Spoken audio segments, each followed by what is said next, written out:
Gutavach. Welcome to Melave Malka with Malky.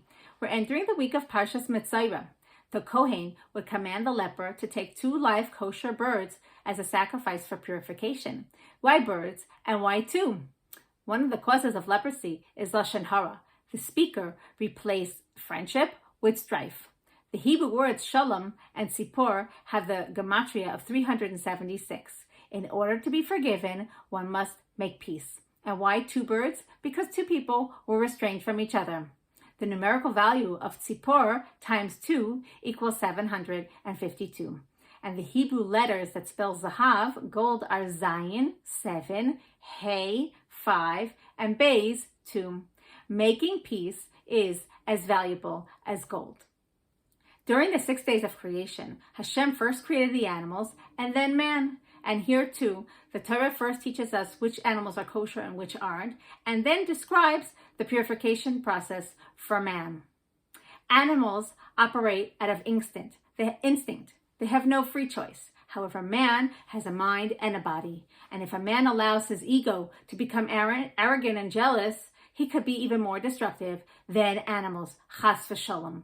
The Torah and mitzvahs, which purify and refine us, enable us to choose a life of love, life, giving, and joy. Shir LaHashem, Shir Chadash. We can create a new song, new love, new life, even in the most decadent of places. There was a blind woman walking on the street, and somebody once stopped and asked her, "Is the pigeon clenched in my fist dead or alive?" And the smart woman thought to herself, if I say that the pigeon is dead, he can let it fly free. And if I tell him that the pigeon is alive, he can crush it in his hands. She thought and she replied, the results are in your hands. Rabbi Yossi Jacobson tells a beautiful story about a girl from California who was searching for the truth. She was in Buddha and she checked out Islam. Eventually she was in an ashram in Tibet for 4 years. And then she got a message that her father in California isn't well. She flew home, and in the interim, her mother related that she remembers very vividly a beautiful Seder that her father would conduct. And it's too bad that they didn't keep tradition here in their home. Well, the following day, a friend called the girl and said, why don't you join me at a Chassidic Seder in the Machon Chana Women's Seminary in New York? The girls flew for the Seder, and they were very, very touched that the Lubavitcher Rebbe actually came to visit the girls. He entered the dining room, and she was in awe of his holiness, of his warmth, and his presence. She decided to stay for the whole Pesach and then to learn.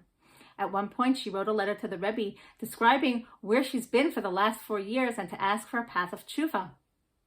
The following day, the Rebbe's secretary said that the Rebbe actually responded to her letter. The content was, Yagata umatzata tamin. Seek and you shall find. You're looking for 4 years. You're searching deep.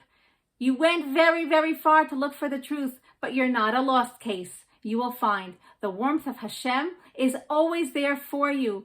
The shine and the warmth, and Hashem is inside of you and intact. The neshama gives a person the strength to get up, to start again, to create new holiness and become even stronger than before.